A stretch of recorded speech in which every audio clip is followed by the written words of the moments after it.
Hello, this is the Fine Fellow, and welcome to my channel. Today I wanted to discuss the account sharing bans that have gone out recently. Two apparently high-profile PvP players, I don't follow that scene, but apparently they're well known, were recently banned for streaming on Twitch while using somebody else's account. Well, I guess I want to start by saying, yeah, I don't particularly care about these individual players. The PvP community in WoW is ridiculously toxic, and watching PvP in WoW is just boring, and most people agree with that. I think at this point, it seems to be a scene that's really dying out, both in the game and in the major competitions that it's been involved in. But there's still some bullshit around this situation, and I will tell you why. So firstly, the rules surrounding account sharing are incredibly vague, I think deliberately so. The idea behind them is that it's supposed to be a sort of carte blanche rule that allows them to ban anybody that could be selling accounts or cheating by using power leveling services or anything like that.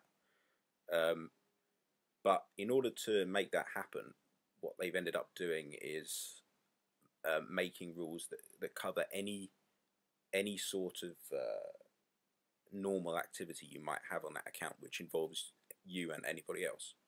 For example, it's pretty much impossible to have an account that you hold for somebody else, like for example, if you're a parent and you hold an account for your child, without breaking the terms of services. If you're listening to this and you are a parent, read over carefully the TOS and you'll see that you are probably breaking the rules. The only way that your kid can hold an account, an official World of Warcraft account, is if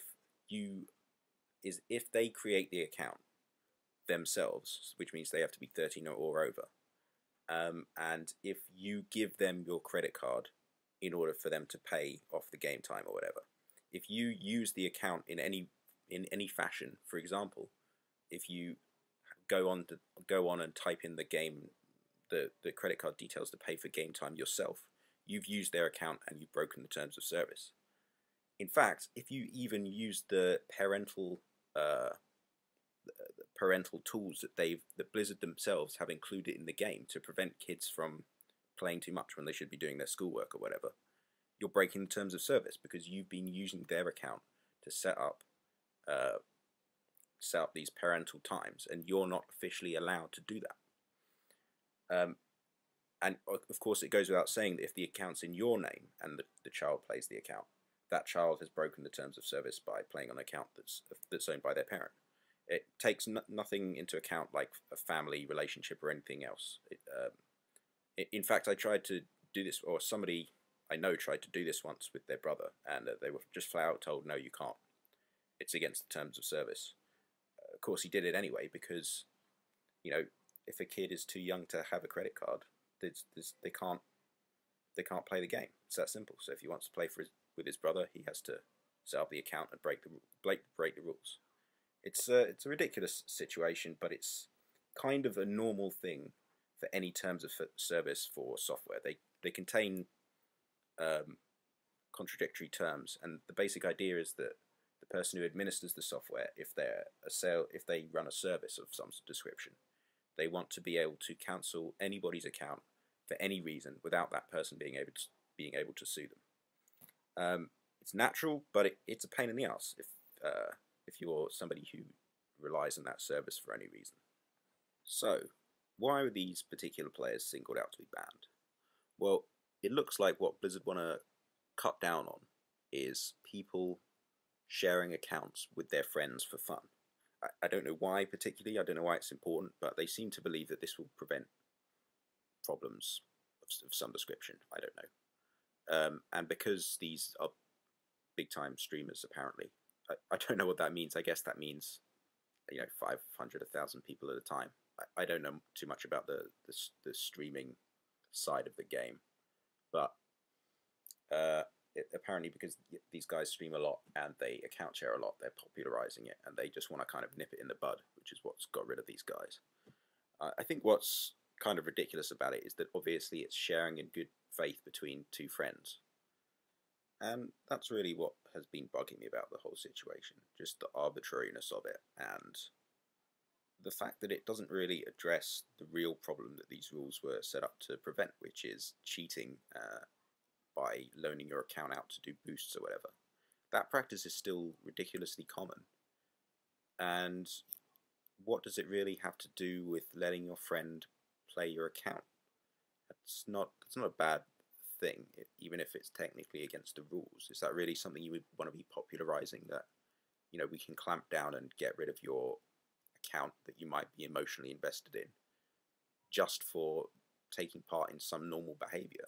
And yet, when you go into a battleground, it's full of bots and no action is particularly taken. So, if I could send a message to Blizzard, it would probably be this. You need to take some action in the places where it matters in the PvP side of your game. Stop wasting your time with this stuff, and you need to be basically be doing the reverse of this. You need to be supporting people who are streaming PvP content, not clamping down and trying to get rid of them. A pretty standard opinion now of PvP in WoW is that it has been dead and buried since Wrath of the Lich King. There were huge balance problems in that expansion, but it still managed to sort of move along, have a bit of a following. That was the only time it was ever broadcast in MLG. But when you look at what happened to it in Cataclysm and MOP, it's basically gone. They stopped broadcasting it. I don't know anybody who's even played an arena game since Wrath of the Lich King. So you aren't taking care of it. You haven't really spent any time working on the balancing issues. You haven't spent any time with a community of people who are still playing it and trying to popularize it. It's not fun to play or watch, and it's kind of your fault. So stop wasting your time with this stuff and start paying a bit more attention to the game you've created if you want it to continue on. And that's all I have to say about that. This has been The Fine Fellow. Thanks very much for listening. Bye-bye.